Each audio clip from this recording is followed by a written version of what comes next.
Hi everyone, and welcome to the Outdoors Station for something a little bit different as regards videos. The content of this video will be of use, I'm sure, to many outdoors users, so do stay tuned, watch it all the way through and share a link because it contains information that's different to normal.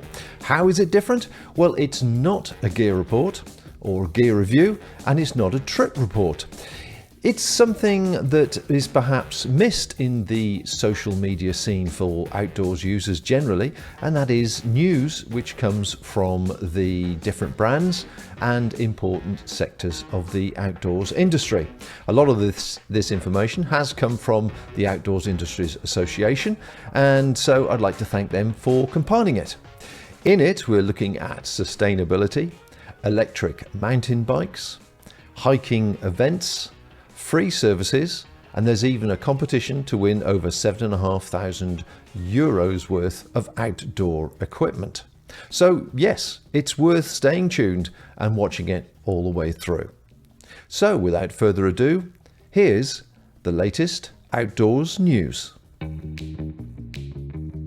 Okay, so I thought I'd start this news section, this news idea, with a bit of news about something that's coming to the UK. You may be aware of something called the Fjallraven Classic, which is a 75-kilometre annual event which takes place over in Sweden.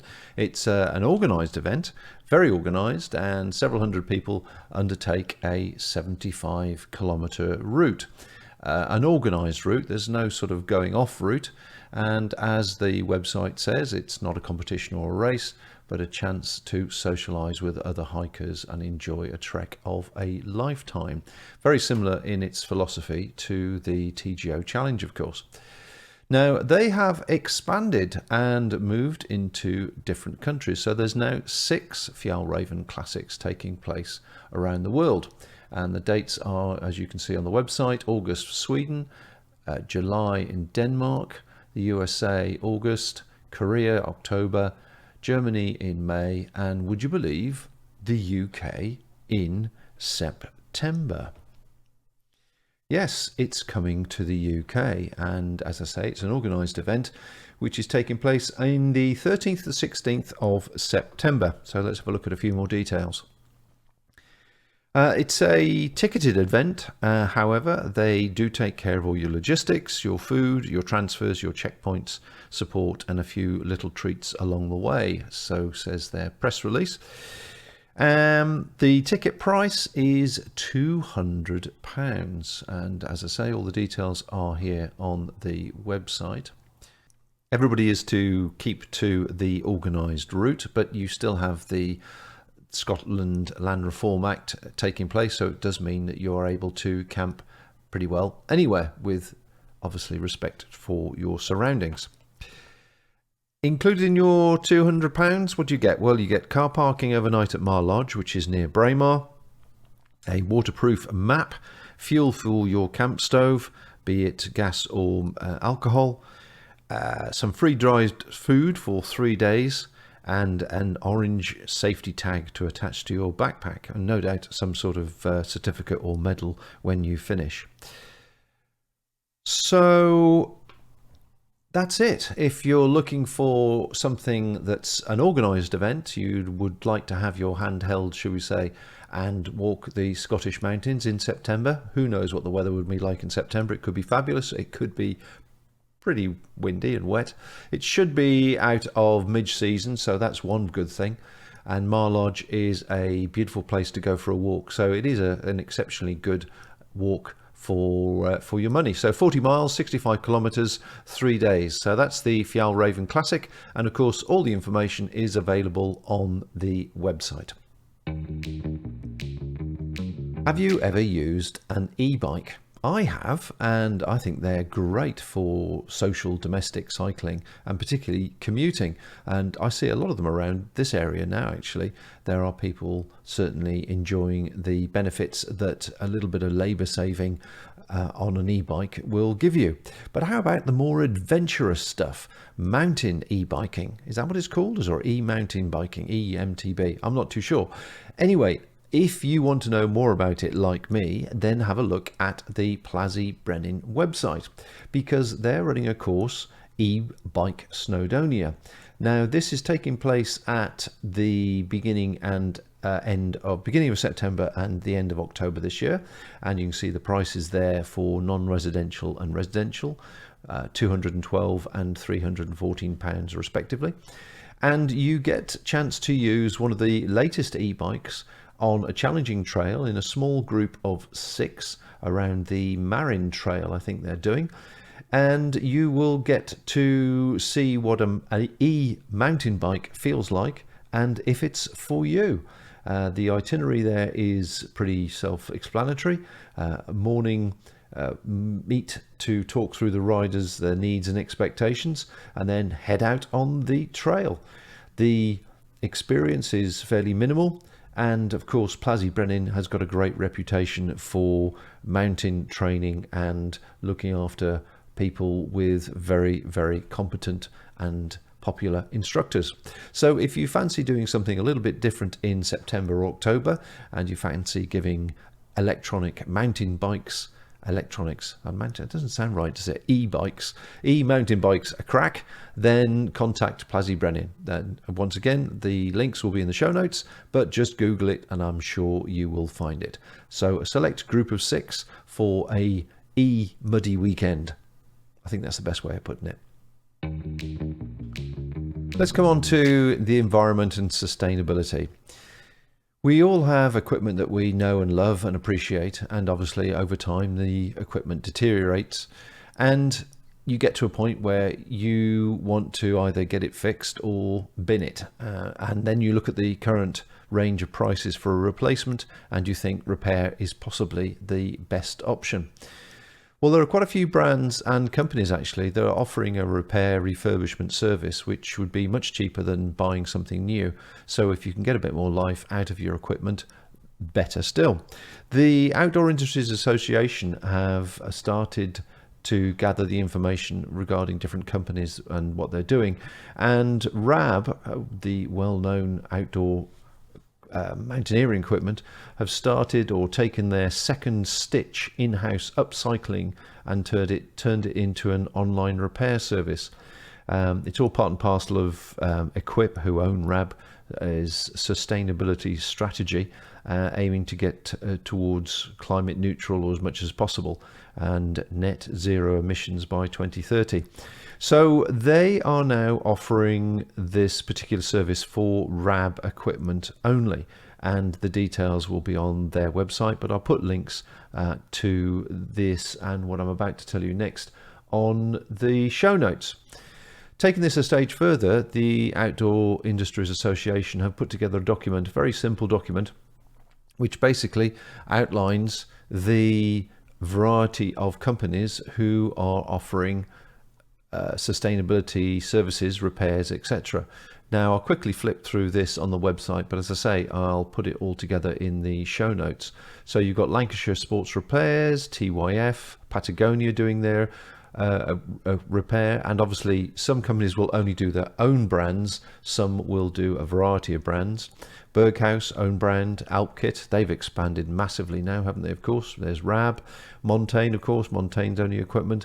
Vango, and so on. So there is probably 20 or so different companies there who offer a sustainability and repair service or whatever. Scottish Mountain Gear, of course, will do anybody's, and they're authorised Gore-Tex repair centres. So those people that have ripped jackets and whatever in the past, then there's somebody there who will look after it. And also the Boot Repair Company, and they will repair all types of walking, hiking and working boots. So, as I say, there are probably about 20 or so people on that list, and I'll put all the details in the show notes. But if it's worth repairing, then consider it. At least get a price on what it will cost to repair something, because I'm pretty sure it'll be a darn sight cheaper than buying a new item. Continuing on the sustainability theme, I won't bang on about it for too long, but I just think that it's interesting that we are now all starting to consciously think much more carefully about our financial investment in equipment and how long it lasts for.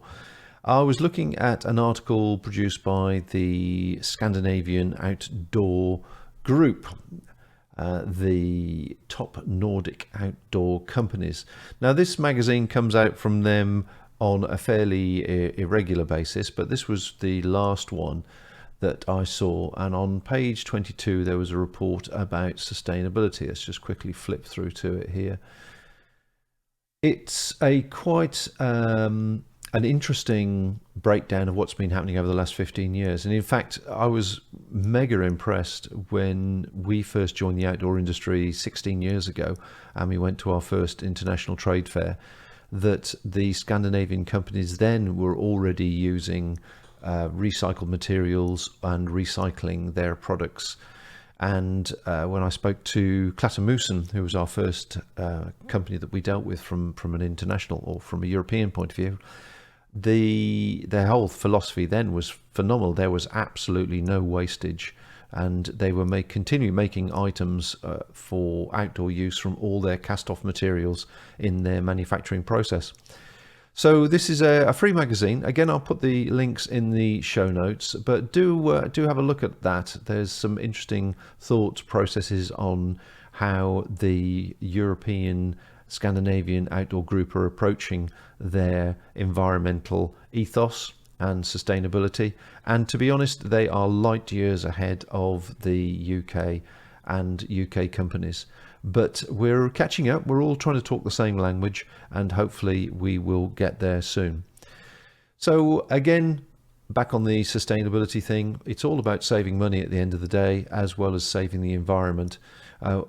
Each one can be important to you for different reasons, of course, but like I say, I think if you can get more use out of your equipment and it lasts longer, it's doing obviously good for everyone. So I'll put the links in the show notes and you can read that at your leisure. Do you own some Berghaus equipment?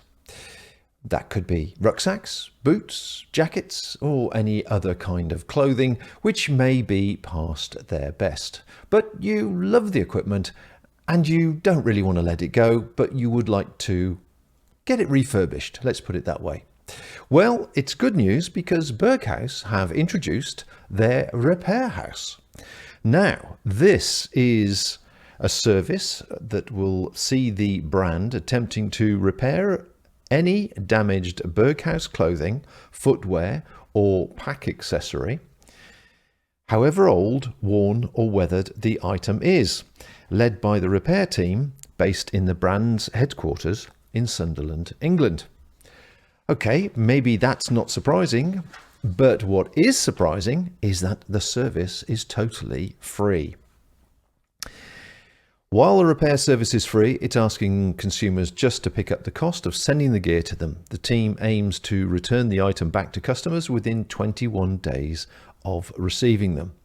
If the kit is unrepairable or come to the end of its life, Berghaus gives the customers two options: a like-for-like replacements for products still covered by the guarantee, or the choice to upcycle the unrepairable items and receive a 30% discount on new products.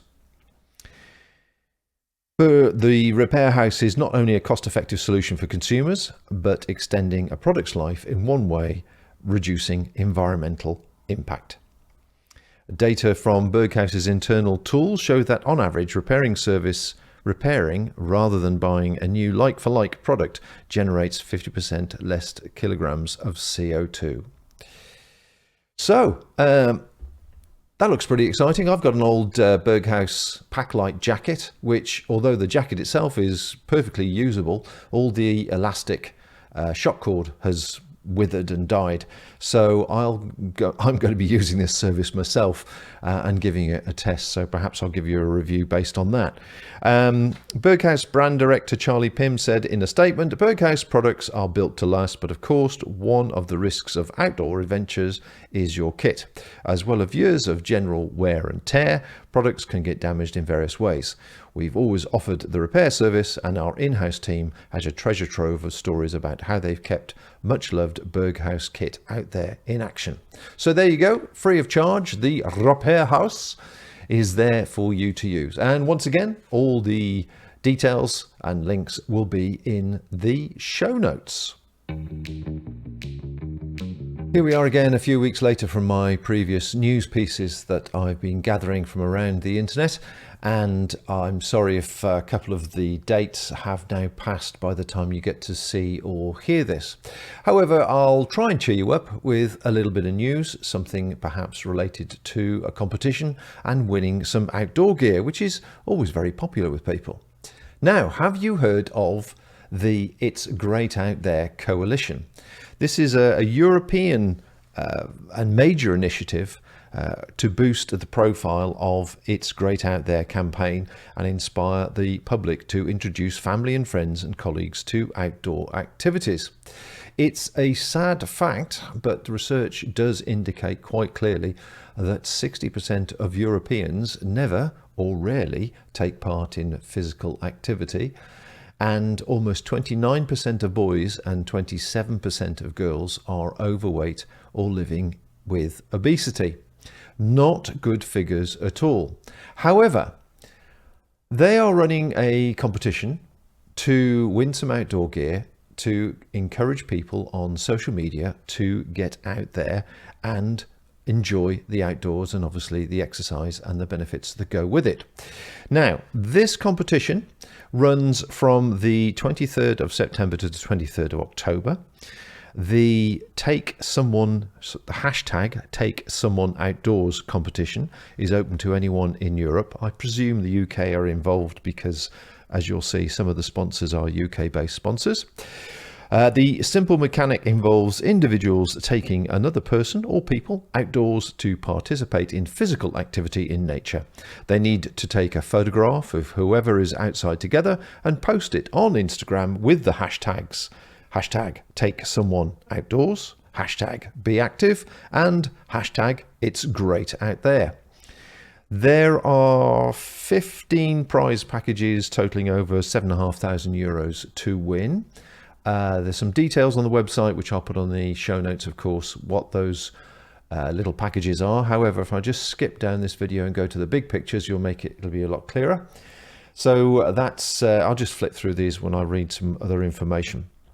So there are 15 prize packages of outdoors kit, as I say, worth over €7,000. The prizes have been donated by It's Great Out There Coalition members and other outdoor companies such as Garmont, Turnua, Regatta, Cotswold Outdoors, Black Yak, Snow and Rock, The North Face, Keen, Van Gogh, Dry Robe, Runner's Needs, and Aku. After the competition closes, the coalition team will review all of the entries and choose winners. So lots of goodies for outdoors fans to get involved with. The Coalition General Secretary Margot Delang commented that we're excited about the potential of the Take Someone Outdoors competition. It's such a straightforward concept that it's easy for everyone to get involved in, whether you want to share a sunrise hike up your favourite mountain, stroll along the beach, or chat or simply go for a lunchtime walk in a local park with a colleague. All you want to do is know about it and see your photo. And thanks to many coalition members and other outdoors brands, we've got some brilliant prize packages on offer that can help people enjoy even more their outdoor experiences. So that's all you have to do. You just have to take a photograph with some people you're taking outdoors perhaps for the first time. Hashtag it with the appropriate hashtags, which again will be detailed again on the website, which is basically hashtag Take Someone Outdoors, Be Active, and It's Great Out There. And presumably you'll go into a hat or whatever it may be, and the judges will allocate prizes accordingly. Good excuse to go outside, good excuse to take someone that perhaps is nervous about going for a walk. And let's make the most of it before the weather changes, which is already doing now rapidly. But you've got until the 23rd of October, so there's a few weeks left yet. Well, I hope you found some of that news information of interest. and please do give me any feedback in the comments below. I look forward to seeing your thoughts, and if you'd like to have more news-based videos like this appearing as and when the information is available. If you do know of news that should be shared, that would be of general use to outdoors people generally, then please either drop me a note personally or directly to the outdoor station, or put a note, as I say, in the notes below or the comments below. Thanks very much indeed for watching. I do hope you've enjoyed that. There's lots of information that is floating about the outdoors world, but it doesn't get shared very often. So I hope this might be a irregular little gathering of useful news as time goes by. So until next time, folks, take care out there, and bye for now.